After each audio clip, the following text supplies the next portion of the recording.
और अब जो पर्यावरण में हम लोग देख रहे हैं जो तब्दीलियाँ हो रही हैं, क्लाइमेट चेंज हो रहा है, ये सब पर्यावरण को जो हम लोगों ने पेड़ काट के, पॉलीथीन ईजाद करके जो हम लोगों ने इम्बैलेंस क्रिएट किया है पर्यावरण में उसी का ये परिणाम है।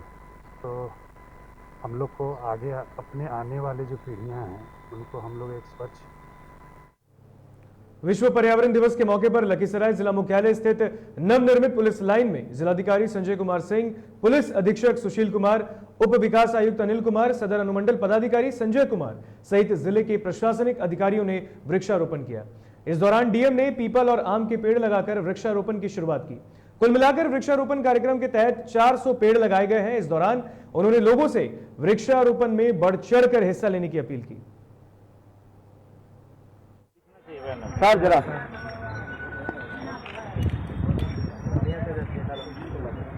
उसी के अंतर्गत आज हम लोग यहाँ पे पुलिस लाइन में वृक्षारोपण कर रहे हैं। ये हम लोग हर साल करते आ रहे हैं और इस बार भी पूरा जिला प्रशासन और स्टेट बैंक के ऑफिशियल्स हैं, उनके द्वारा भी यहाँ पे वृक्षारोपण किया गया। लगभग 400 पेड़ों को लगाया और हम लोग ये भी एक टीम पहले से भी हमारे यहाँ इस पुलिस लाइन में प्रांगण में एक टीम बनी हुई है। जो भी पेड़ पौधे यहाँ पे लगे हुए हैं उनको देखभाल करने के लिए भी एक टीम बनी हुई है जो लगातार उसको मॉनिटरिंग करते हैं। पर्यावरण दिवस के मौके पर मोकामा नगर परिषद के द्वारा वृक्षारोपण समारोह मनाया गया। इस मौके पर नगर परिषद कार्यपालक पदाधिकारी मुकेश कुमार ने वृक्षारोपण किया और लोगों से हर रोज वृक्ष लगाने की गुजारिश की।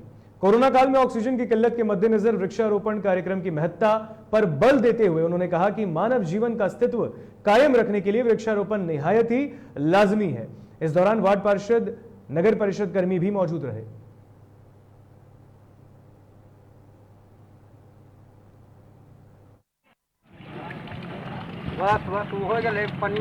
आज जो है यहाँ पर एक विश्व पर्यावरण दिवस के उपलक्ष्य में यहाँ पर एक वृक्षारोपण का कार्यक्रम किया जा रहा है। एक्चुअली आज का दिन स्पेशली एक जागरूकता फैलाने के लिए भी होता है, क्योंकि वृक्ष तो हम लोगों को सिर्फ आज के दिन नहीं लगाना चाहिए, ये तो हर रोज का काम है। क्योंकि आप भी देख रहे हैं कि सांसें हो रही हैं कम, इसलिए ज़्यादा से ज़्यादा वृक्ष लगाएं हम। बिहार सरकार एक तरफ कहती है कि पटना को स्मार्ट सिटी बनाएंगे, लेकिन शहर को स्मार्ट बनाने के जद में सरकार गांव पर ध्यान देना भूल चुकी है। कोरोना महामारी के बीच सूबे के कई जिलों में स्वास्थ्य व्यवस्था बदहाल है। इस कड़ी में हम आपको दिखाने जा रहे हैं समस्तीपुर के मोरवा विधानसभा की तस्वीर, जहां लोगों को इलाज के लिए भटकना पड़ता है क्योंकि स्वास्थ्य सुविधाओं की यहां कोई व्यवस्था नहीं है। ऐसे में वहां के लोगों को से बातचीत की है संवाददाता उत्कर्ष ने, वो क्या कुछ कह रहे हैं आप सुनिए। बिहार में कोरोना का संक्रमण काफ़ी ज़्यादा फैला हुआ है। ऐसे में एक ऐसा वर्ग है जो लोग, कुछ ऐसे लोग भी हैं जो कोरोना का टीका नहीं लेना चाहते हैं, कुछ लोग हैं जो कोरोना का टीका लेना चाहते हैं लेकिन फिर भी सरकार द्वारा वहां पर कुछ भी नहीं पहुंच पा रहा। अभी हम मौजूद हैं समस्तीपुर जिला के मोरवा विधानसभा में, जहां से राजद के जो विधायक हैं, सिटिंग एमएलए, वो यहाँ से आते हैं। आइए जानते हैं यहाँ की जनता से कि क्या कुछ विधायक यहाँ आते हैं कि नहीं। जो विधायक है रणविजय साहू है, वो यहाँ पे आते हैं कि नहीं, जनता की बात सुनते हैं कि नहीं। आपका नाम? जोगेंद्र प्रसाद यादव। ये बताइए कि कोरोना काल चल रहा है, विधायक यहाँ आते हैं कि नहीं? विधायक आते हैं, विधायक देखते हैं जी। सैनिटाइजर दिए हैं हम लोगों को, वो मास्क दिए हैं, बांटे हैं। मास्क तो था, अभी साफ करने के लिए देते हैं। सब लोग हैं, मास्क कोई नहीं पहनते हैं, कोरोना इसे जाएगा। कोरोना ये बताइए सरकार के द्वारा यहाँ पर क्या कुछ व्यवस्था है, अस्पताल का क्या हाल है? खस्ता हालत है, अस्पताल का बहुत खराब हालत है। वहाँ पर कोई पदाधिकारी आते नहीं हैं। डॉक्टर आते हैं कि नहीं आते हैं? डॉक्टर और आते नहीं हैं। लॉकडाउन में सबसे ज़्यादा ठेला चलाने वाला, सब्जी बेचने वाला, जो गरीब तबका के छोटा मोटा व्यवसाय करके खाता है, उसको सबसे बड़ी क्षति हुआ है। कोरोना से जिन लोगों का तबीयत खराब हो जाता था, 90-95% लोग गांव के डॉक्टर, जिसको लोग कोई कहते हैं, उनसे इलाज करा करके ठीक होते हैं। क्योंकि सरकार के यहाँ तो जिला में व्यवस्था है, न प्रखंड में, न पंचायत में कोई व्यवस्था नाम का चीज़ें नहीं। विधायक जी द्वारा जो सेवा है, विधायक द्वारा जो सेवा है वो मिला है हम लोगों को। तो आपने सुना कि जो विधायक हैं यहाँ के स्थानीय आरजेडी के विधायक हैं, वो यहाँ देख रहे हैं दूसरी सरकार बनकर यहाँ खड़े हैं, क्योंकि सरकार की व्यवस्था यहाँ पर पूर्ण रूप से असफल दिख रही है। यहाँ से वैक्सीनेशन के लिए 20-20 किलोमीटर तक दूर जाना पड़ता है लोगों को, सरकारी सुविधा ठप पड़ी हुई है। कैमरा पर्सन अमित के साथ मैं उत्कर्ष, टीटीवी भारत, पटना। बिहार सरकार के खिलाफ और पप्पू यादव के रिहाई के लिए पटना में जाप के नेताओं द्वारा भूख हड़ताल किया गया। जाप नेता राजू दानवीर का कहना है कि जब तक पप्पू यादव की रिहाई नहीं हो जाती तब तक हम लोग अलग अलग तरीके से हड़ताल करेंगे और पप्पू यादव की रिहाई की मांग करेंगे। पुलिस ने हजारों बार स्पॉट करने का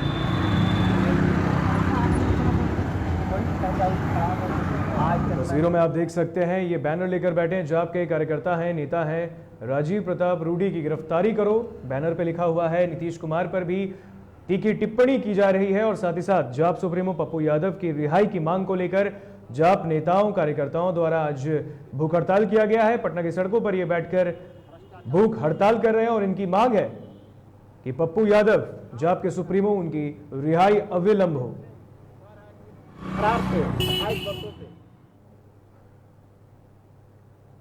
नीति आयोग की रिपोर्ट में बिहार सबसे नीचे पायदान पर है, जिसके बाद सूबे में सियासत एक बार फिर गरमाई है। इसी कड़ी में पटना में राजद प्रवक्ता शक्ति यादव ने सरकार को घेरा।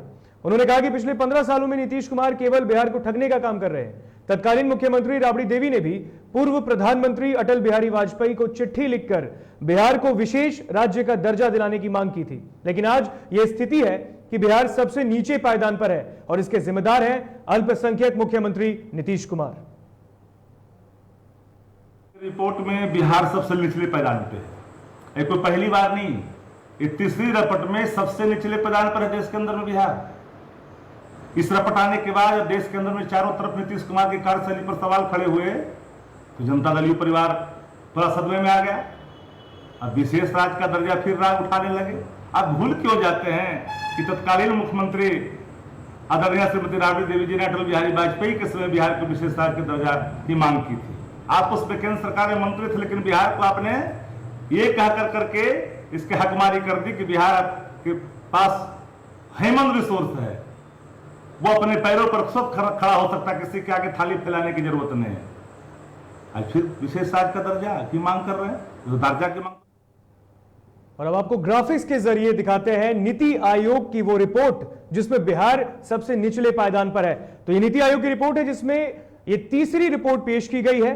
नीति आयोग ने रिपोर्ट में बिहार को सबसे फिसड्डी राज्य करार दिया है। झारखंड ने भी नहीं किया बेहतर प्रदर्शन, बिहार से एक पायदान ऊपर है बस झारखंड भी। आपको बता दें कि इस रिपोर्ट में 17 गोल्स, 70 टारगेट और 115 इंडिकेटर्स मुद्दा था, जिसमें बिहार फेल हुआ है। पहली बार साल 2018-19 में यह रिपोर्ट आई थी, यानी नीति आयोग की जो रिपोर्ट है सबसे पहले साल 2018-19 में आई थी। उसके बाद 13 गोल्स, 39 टारगेट और 62 इंडिकेटर्स पर काम किए जा रहे थे। नीति आयोग की रिपोर्ट के मुताबिक दूसरे में 17 गोल्स, 54 टारगेट्स और 100 इंडिकेटर्स। ये नीति आयोग की रिपोर्ट के मुताबिक है। संयुक्त राष्ट्र के सहयोग से विकसित होता है यह रिपोर्ट।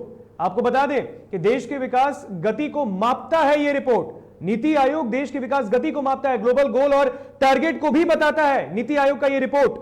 आपको बता दें कि इस रिपोर्ट में बिहार को 52 अंक मिले हैं, इसलिए बिहार सबसे नीचे पायदान पर है। बिहार से अधिक झारखंड को अंक है। नीति आयोग के रिपोर्ट के मुताबिक रिपोर्ट में झारखंड को 56 अंक मिले हैं और वो बिहार से भी आगे निकला है। तो बता दें कि नीति आयोग की रिपोर्ट में 75 अंक के साथ केरल नंबर 1 बना है। नीति आयोग के रिपोर्ट के मुताबिक हिमाचल प्रदेश और तमिलनाडु को दूसरा स्थान मिला है, यानी केरल के बाद अब हिमाचल और उसके बाद तमिलनाडु को दूसरा स्थान नीति आयोग ने दिया है। तो खबरों में आगे बढ़ते हैं। बगहा एसडीएम शेखर आनंद ने इमरती कटहरवा में चल रहे बांध निर्माण कार्यों का जायजा लिया। इमरती कटहरवा गांव में मसान नदी से सड़क का हुए कटाव और हाल में हुए कार्य का निरीक्षण करने पहुंचे एसडीएम ने कहा कि इस कार्य में आप लोग सहयोग करें। किसी तरह की अनियमितता दिखाई देती है तो इसकी सूचना दें। काम में गड़बड़ी पाई गई तो संबंधित संवेदक और विभाग के अभियंता पर कार्रवाई की जाएगी। इसके लिए एक टीम का गठन किया जा रहा है जो नजर बनाए रखेगी, लेकिन बेवजह कार्य में बाधा डालने पर ग्रामीणों पर भी कार्रवाई हो सकती है।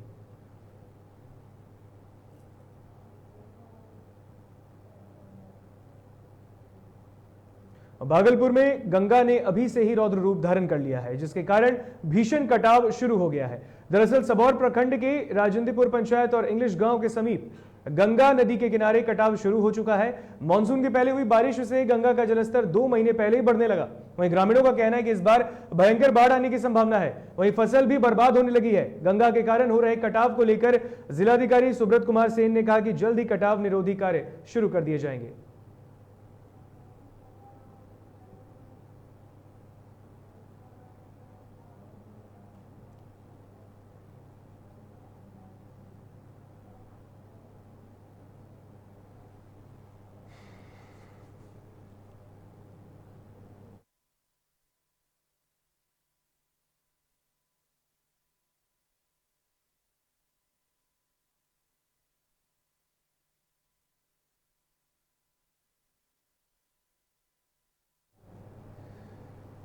और बड़ी खबर सामने आ रही है कटिहार से, जहां पर ट्रक चालक से लूट की वारदात को अंजाम दिया गया है। अपराधियों के मनोबल इतने बढ़ गए हैं कि अब कटिहार में भी बेखौफ अपराधियों ने तांडव किया है। बड़ी खबर सामने आ रही है कटिहार से, जहां दिन दहाड़े ट्रक ड्राइवर से लूट की घटना को अंजाम दिया जा रहा है। आपको बता दें, बड़ी खबर सामने आ रही है कटिहार से, जहां लूट का विरोध करने पर ड्राइवर को गोली भी मार दी गई है। बेखौफ अपराधियों ने लूट की विरोध करने पर ड्राइवर पर ही गोली चला दी। इलाज के लिए पीड़ित ड्राइवर को अस्पताल में भर्ती कराया गया, जहां पर फिलहाल उसका इलाज चल रहा है। तो बड़ी खबर सामने आ रही है कटिहार से, नगर थाना क्षेत्र के महिला कॉलेज हॉस्टल के पास की यह घटना बताई जा रही है। ट्रक ड्राइवर से दिन दहाड़े लूट की वारदात सामने आई है, जहां पर विरोध करने पर ट्रक ड्राइवर को गोली मार दी गई है अपराधियों द्वारा। फिलहाल पुलिस को भी घटना की सूचना दे दी गई है। पुलिस घटना स्थल पर पहुंचकर मामले की तफ्तीश करने में जुटी है। बड़ी खबर सामने आ रही है कटिहार से, दिन दहाड़े ट्रक ड्राइवर से लूट की घटना को अंजाम दिया गया है। लूट का विरोध करने पर ट्रक ड्राइवर को दिन दहाड़े अपराधियों ने गोली से भी भून दिया है। आपको बता दें कि फिलहाल ट्रक ड्राइवर को इलाज के लिए अस्पताल में भर्ती कराया गया है, जहां पर उनका इलाज चल रहा है। बड़ी खबर कटिहार से सामने आ रही है, दिन दहाड़े बड़ी लूट की घटना को अंजाम देने की फिराक ये पूरी घटना घटी है। ट्रक ड्राइवर से लूट की वारदात को अंजाम दी जा रही थी।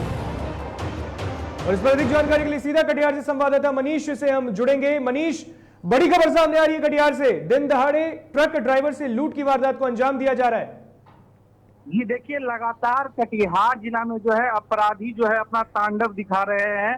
कल रात ही जो है एक अपराधी जो है एक गोलीकांड हुई, उसके बाद फिर अगली सुबह यानी कि आज सुबह जो है एक फिर से गोलीकांड की घटना सामने आती है, जिसमें कि ट्रक ड्राइवर जो कि यूपी से गुड़ लेकर कटिहार आए और डिलीवरी के बाद वो जो उनको लगभग 50-52 हजार रुपया जो दिया गया डिलीवरी के बाद, वो लेकर जब वहां से जैसे ही निकले, मोटरसाइकिल पर सवार 2 अपराधियों ने उसका पीछा किया और पहले उनसे पैसे छीनने का प्रयास किया। जब पैसा नहीं दिया ड्राइवर ने तो उन पर जो है गोली चलाई और गोली जो है कमर पर लगी। और उसके बाद जो है जो आसपास के लोग थे वो दौड़े और जो घटनास्थल पर तुरंत जो मौके पर पुलिस भी पहुंची। हालांकि अपराधी तो फरार हो गए, लेकिन जो ट्रक ड्राइवर थे उनको एक सवाल है आनंद में सदर अस्पताल लाया गया। बिल्कुल मनीष, एक सवाल है, कटिहार बिहार के डिप्टी सीएम तारकिशोर प्रसाद का गृह जिला पड़ता है। बिहार में कल बीते दिन लॉ एंड ऑर्डर को लेकर सीएम नीतीश कुमार ने बैठक की है। अगले दिन बड़ी से बड़ी घटना को अंजाम दिया जा रहा है। अभी बेतिया को हमने खबर दिखाई कि बेतिया में भी ऐसी घटना सामने आई और अब दूसरी घटना कटिहार में दिन दहाड़े 2 बड़ी घटना लूट की सामने आ रही है। पुलिस प्रशासन का क्या कुछ कहना है? जी देखिए, पुलिस प्रशासन का जो कहना है इस घटना के बारे में, उन्होंने कहा है कि हालांकि अभी तक किसी की गिरफ्तारी नहीं हुई है और उनका साफ तौर पर कहना है कि घटना में जो भी शामिल है उन्हें गिरफ्तार किया जाएगा और इसकी जो जांच की जा रही है। बिल्कुल। और ट्रक ड्राइवर जो कि फिलहाल इस वक्त घायल अवस्था में, क्या उन्होंने किसी के बारे में बताया, कोई शक किसी पर? बस इतना बताया है कि वो चूंकि वो बाहर के थे, वो कटिहार के हैं नहीं, वो यूपी से आए थे और वो किसी को जानते नहीं थे, तो उन्होंने जो सीधा तौर पे कहा है कि जो अपराधी थे वो बाइक से आए थे और वो उसे नहीं जानते हैं। फिलहाल जो आसपास में जो सीसीटीवी फुटेज अगर लगे हुए हैं तो पुलिस का ये भी कहना है कि आसपास में लगे हुए सीसीटीवी फुटेज को भी खंगाला जा रहा है कि जो है घटना के समय जो है क्या कौन वहाँ पे आए नहीं आए। लेकिन सबसे बड़ी बात जो है जो सामने निकल कर आ रही है सामने कि कटिहार में लगातार अपराधी का तांडव देखने को मिल रहा है लगातार। बिल्कुल मनीष, तमाम जानकारी के लिए बहुत बहुत शुक्रिया। इस खबर पर नजर बनाए रखें, आगे भी जानकारी आपसे हम लेंगे। कटिहार से बड़ी खबर सामने आ रही है। तो हमने आपको बताया कि यहाँ पर ट्रक ड्राइवर से लूट की घटना को अंजाम देने के दौरान बाइक सवार अपराधियों ने उसे गोली मार दी। आनंद फानन में उसे अस्पताल लाया गया, जहां पर उसका इलाज चल रहा है। बताया जा रहा है कि उत्तर प्रदेश से कटिहार आया था ट्रक ड्राइवर और इस दौरान बाइक सवार अपराधियों ने लूट की घटना को अंजाम देने के फिराक में उसे गोलियों से भूना है और गोली लगने के बाद तस्वीरों में आप देख सकते हैं ट्रक ड्राइवर जो कि घायल अवस्था में है, जिसे कटिहार के अस्पताल में भर्ती कराया गया है, जहां फिलहाल उसका इलाज चल रहा है। पुलिस का भी फिलहाल इस मामले में तफ्तीश जारी है। उन्होंने भी कुछ नहीं कहा है, लेकिन पुलिस कह रही है कि इस पूरे मामले की तफ्तीश की जा रही है। जल्द से जल्द इस मामले का उद्भेदन, पर्दाफाश कर दिया जाएगा। तो बड़ी खबर सामने आ रही है जो हमने आपको बताया कटिहार से। दिन दहाड़े ट्रक ड्राइवर से लूट की घटना को अंजाम देने की खबर सामने आ रही है। तस्वीरों में आप साफ देख सकते हैं पुलिस प्रशासन भी मौके पर पहुंची है। अस्पताल के बाहर पुलिस प्रशासन भी खड़ी है और लगातार ट्रक ड्राइवर से बातचीत भी की जा रही है कि आखिर किसने इस घटना को अंजाम दिया है। कटिहार मार्केट में गुरही टोला के दुर्गापुर में झुंझुनू वाला गली है, वहीं में एक ट्रक ड्राइवर है जो यूपी से मीठा लेकर के आया था। जैसा बता रहा है कि 52,000 रुपया उसका भाड़ा था, जिसमें 50,000 दिया था और दे करके उसी गली से लौट रहा था। उसी समय में 2 अपराधी था, तो मोटरसाइकिल से था, उसको रुपया छीनने का प्रयास का, जिसका विरोध किया। इसी क्रम में उसको गोली मारी।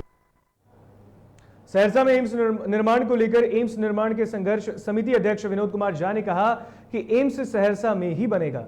उन्होंने कहा कि एम्स की जरूरत सहरसा में है। 2017 में राज्य सरकार ने सहरसा में एम्स निर्माण के लिए जिलाधिकारी को एम्स मानदंड के अनुसार 217 एकड़ 74 डिसमिल जमीन की मांग की और जिलाधिकारी ने स्वास्थ्य विभाग के उप सचिव को एम्स मानदंड के लिए जमीन भेजा। सहरसा की जमीन को दिखाकर दरभंगा में एम्स की घोषणा की गई है, क्योंकि दरभंगा में पहले से ही डीएमसीएच है। एम्स की जरूरत सहरसा में है। अगर दरभंगा में एम्स हो गया तो कोसी के लोगों को बहुत ही कठिनाइयों का सामना करना पड़ेगा।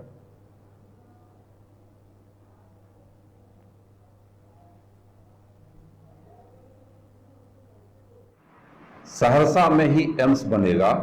एम्स निर्माण संघर्ष समिति संकल्पित है। इस उद्देश्य से चूंकि बिहार की शोक नदी कोसी है और यहाँ के जिला पदाधिकारी के माध्यम से पत्रांक 1525 दिनांक 26 अगस्त 2017 को 217 एकड़ 74 डिसमिल जमीन राज्य सरकार ये भेजा था कि सहरसा जिला पदाधिकारी 200 एकड़ जमीन चाहिए और एम्स मानदंड के अनुसार, और माननीय जिला पदाधिकारी ने एम्स मानदंड के अनुसार उप सचिव स्वास्थ्य विभाग बिहार सरकार को भेज दिया। नालंदा जिले के अस्थावा में बदमाशों ने एक शख्स की हत्या कर दी। घटना के बारे में बताया जा रहा है कि मृतक अपने घर में सो रहा था, तभी कुछ लुटेरे घर में घुसकर लूटपाट करने लगे, जिसका विरोध करने पर उसे मौत के घाट उतार दिया गया। स्थानीय लोगों के मुताबिक युवक की गोली मारकर हत्या की गई है। फिलहाल पुलिस पूरे मामले की तहकीकात कर रही है। मिलिए कि आज हमारे पंचायत में साकिब जी नाम के गणमान्य आदमी थे, उनका घर में अकेले रह रहे थे। घर में घुसकर कुछ लोगों ने उनकी हत्या कर दी। लूटपाट की भी आशंका है।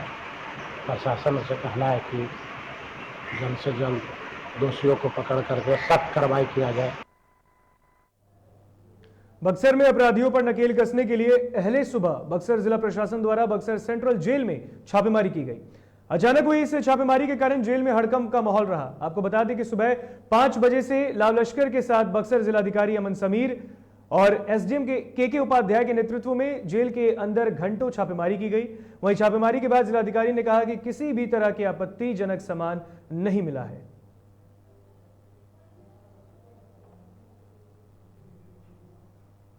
वहीं मुजफ्फरपुर के भी केंद्रीय कारा में एसएसपी जयंतकांत के नेतृत्व में छापेमारी की गई। बता दें कि शनिवार सुबह 7 बजे अचानक जिला प्रशासन की टीम भारी संख्या में पुलिस दल बल के साथ शहीद खुदीराम केंद्रीय कारा पहुंची और छापेमारी की।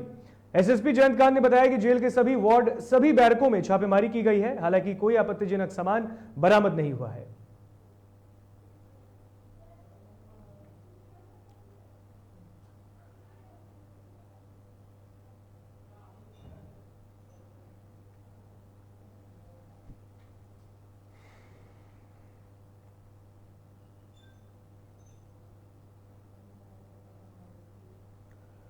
पटना सिटी के आलमगंज थाना क्षेत्र के बजरंगपुरी नहर के पास पुलिस ने छापेमारी कर 25 जुआरियों को गिरफ्तार किया। आलमगंज थानाध्यक्ष सुधीर कुमार ने बताया कि गुप्त सूचना मिली कि बजरंगपुरी नहर स्थित झोपड़ी नुमा परिसर में लॉकडाउन का उल्लंघन कर लोग इकट्ठा हुए हैं और जुआ खेल रहे हैं। गिरफ्तार लोगों के पास से नगद रुपए और जुआ सामग्री भी बरामद की गई है। कल 12:30 बजे के आसपास में सूचना मिली थी कि बजरंगपुरी स्थित नहर के पास में एक झोपड़ी में जो है कुछ लोग कोविड-19 का नियमों का अवहेलना करते हुए वहां पर एकत्रित है और संभावित जुआ खेल खेलने और खिलवाने का काम कर रहे हैं। इसी क्रम में दीवार बस्ती के पुलिस अधिकारी धर्मेंद्र कुमार के द्वारा एवं अन्य बल के द्वारा छापेमारी की गई थी। उसमें करीब 25 व्यक्ति उसमें जो जैसी खेलने और खिलवाने का काम कर रहे थे वो गिरफ्तार किए गए।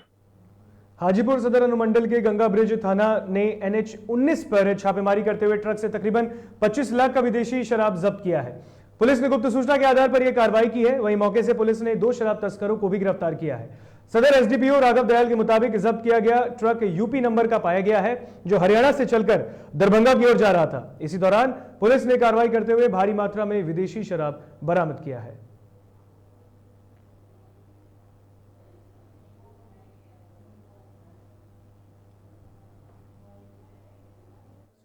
मॉर्निंग में 4 बजे के आसपास में कुछ सूचना के आधार पर गंगा ब्रिज थाना 10 द्वारा जंदाहा रोड में कुमारी के चौक के पास से एक 6 चक्का ट्रक को पकड़ा गया था। उसमें सूचना मिली कि केला के आड़ में शराब लेकर जा रहे हैं। जब ट्रक को रोका गया तो उस पर केला का पत्ता वगैरह डाला हुआ था। गाड़ी को सर्च करने में उसमें केला का बिल्टी बना हुआ था, जो हरियाणा सोनीपत से दरभंगा के लिए बना हुआ था। उसमें जब तलाशी लिया गया तो 438 कार्टून इंपेरियल ब्लू और मैगडा। पटना सिटी के उषा मार्टिन प्राइवेट स्कूल के पास पेंट फैक्ट्री में अचानक आग लग गई, जिसके बाद इलाके में अफरा तफरी का माहौल बन गया। आग की लपटें इतनी तेज थी कि देखते ही देखते आग ने विकराल रूप धारण कर लिया और कई वाहनों में आग लग गई। वहीं अगलगी की सूचना पाकर मौके पर पहुंची दमकल कर्मियों ने बड़ी कड़ी मशक्कत के बाद आग पर काबू पाया है। फिलहाल आग लगने का कारण पता नहीं चल पाया।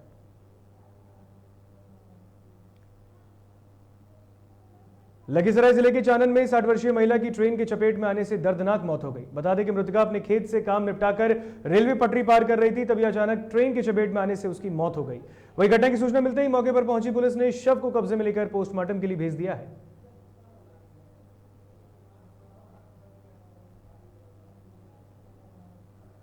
बेगूसराय में सड़क दुर्घटना में घायल मजदूर की मौत इलाज के दौरान हो गई है, जिसके बाद मुआवजे की मांग को लेकर लोगों ने बरौनी फर्टिलाइजर गेट पर शव के साथ धरना दिया।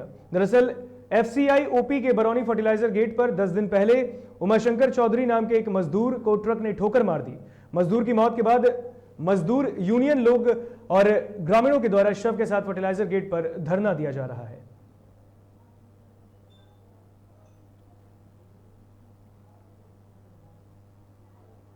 के अंदर में हर्ल में ये कार्यरत थे और कार्य करने के लिए आ रहे थे। कारखाना मुख्य द्वार के समक्ष ही कारखाना के मुख्य द्वार के समक्ष दुर्घटनाग्रस्त हो गई, इनकी मृत्यु हो गई। जमुई पुलिस ने नाइट पेट्रोलिंग में एक कार से 99 लीटर विदेशी शराब जब्त किया है। इस दौरान मौके से वाहन चालक को भी गिरफ्तार किया गया है। दरअसल झाझा थाना को गुप्त सूचना मिली कि नरगंजो टहवा के घने जंगल के रास्ते एक वाहन झारखंड से चली है, उसमें भारी मात्रा में विदेशी शराब है। फिलहाल पुलिस वाहन चालक से पूछताछ कर रही है।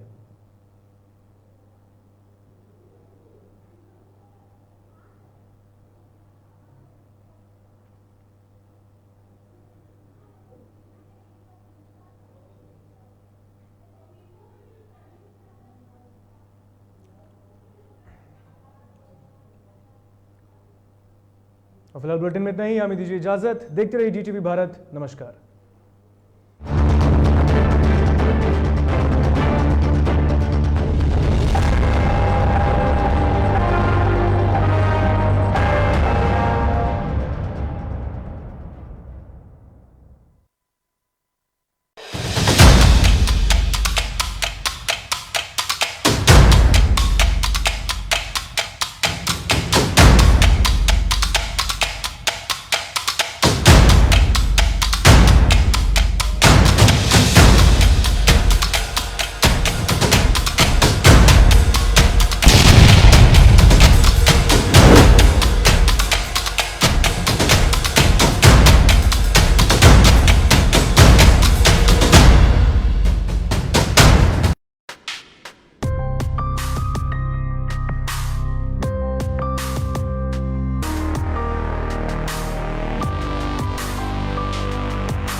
हम सभी परेशान हैं कोरोना से, लेकिन हमें परेशान होने की जरूरत नहीं। हम सभी मिलकर अच्छे से इसे मुंहतोड़ जवाब देंगे और हम जीतेंगे। हमने कई अपनों को खोया है जिसे हम कभी नहीं भूल सकते, लेकिन फिर भी हमारे पास अभी भी कई ढेर सारे अपने हैं जिन्हें हम बचा सकते हैं। समय समय पर हाथ धोते रहें, मास्क पहने, लोगों से दूरी बनाकर रखें, घर में रहें, सुरक्षित रहें। East or west, whom is the best? Some take rest, don't call any guest. Enjoy your home fest, don't have out getting just. This is your life-saving test, so be in your nest. This is an entire world request. Stay home, stay safe.